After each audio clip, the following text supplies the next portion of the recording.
Assalamualaikum warahmatullahi wabarakatuh. Di sini pada pertemuan pertama mata pelajaran perencanaan dan instalasi sistem audio video, kita akan membahas dulu tentang apa saja yang akan kita pelajari pada pelajaran tersebut selama 1 tahun. Baik, untuk pembelajarannya, karena situasi pandemi, kita menggunakan aplikasi Google Classroom. Kemudian untuk presensi dan ujian nanti menggunakan Google Form. Saya yakin anak-anakku semua sudah masuk ke Classroom untuk mengikuti pembelajaran. Kemudian apa saja kompetensi dasar, atau katakanlah kalau bahasa kalian itu materi yang harus ditempuh selama 1 tahun. Ya, di sini ada kurang lebih nanti 13, ya kalau tidak salah ada 13 materi yang akan ditempuh selama 1 tahun. Yang pertama yaitu memahami dan mengukur gelombang suara pada sistem akustik ruang. Nah, ini karena daring kita teori, sebenarnya ada praktiknya ya, mengukur intensitas suara, kemudian kuat bunyi dan seterusnya. Kemudian memahami psikoakustik telinga manusia dan dimensi ambang batas dengar telinga manusia. Ini terkait dengan frekuensi audio, terus infrasonik, ultrasonik, juga secara teori nanti dipelajari. Kemudian menerapkan instalasi macam-macam tipe mikrofon pada sistem akustik dan menguji mikrofon pada sistem akustik pada level sumber bunyi yang berbeda-beda. Juga secara teori kembali, kita tidak bisa praktikkan karena kita tidak bisa tatap muka langsung. Kemudian yang keempat, merencanakan rangkaian penguat depan dan membuat rangkaian penguat depan. Nah, kita tidak bisa membuat rangkaian penguat depan karena tidak tatap muka secara langsung. Kemudian yang kelima, merencanakan dan mengukur pengatur nada atau rangkaian tone control pada penguat audio. Kembali lagi tidak bisa dipraktikkan.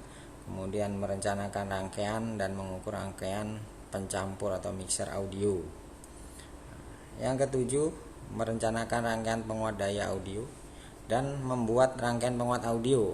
Ini mungkin menggambar menggunakan aplikasi Excel, membuat rangkaian penguatnya. Mudah-mudahan nanti anak-anakku punya laptop atau komputer di rumah sehingga kita bisa praktekkan. Meskipun kita tidak bisa rakit, tapi minimal bisa membuat rangkaiannya. Kemudian yang ke-8, menganalisis dan mengukur respon frekuensi daya audio. Ini kalau ada bendanya ya harusnya dipraktekkan.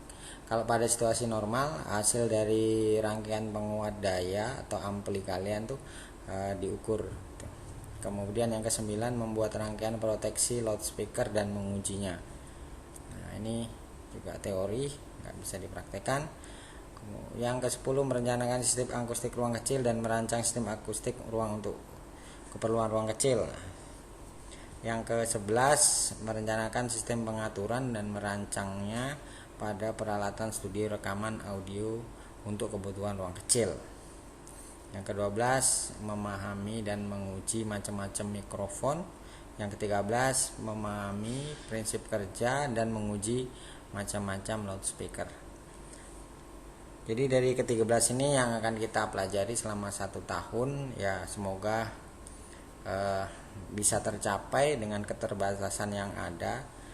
Dengan kondisi yang seperti ini, ya semoga nanti bisa kita capai semua. Kemudian apa saja tata tertib KBM dalam jaringan? Yang pertama, lakukan presensi secara online pada setiap awal KBM PISAP. Yang kedua, wajib masuk ke dalam PISAP Classroom, tidak ada mengirim tugas dari WA, tidak diterima.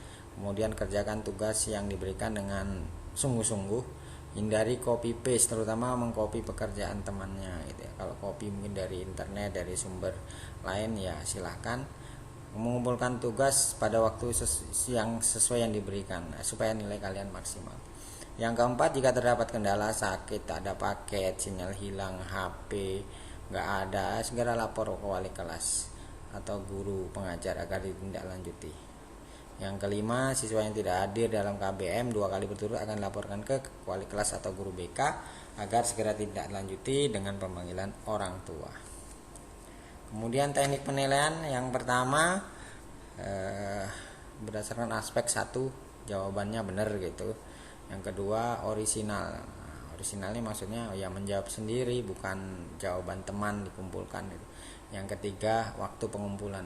Lebih cepat atau tepat waktu, maka nilainya maksimal. Kalau lambat, ya tentu nilainya tidak akan maksimal walaupun benar semua. Saya kira itu. Nanti kalau ada pertanyaan silakan Anda tulis di kolom komentar Classroom, atau silakan japri dengan menyebutkan nama terlebih dahulu, kelas ya, supaya saya mengenal Anda. Baik, saya kira itu. Sampai jumpa di pertemuan atau pembelajaran berikutnya. Bye.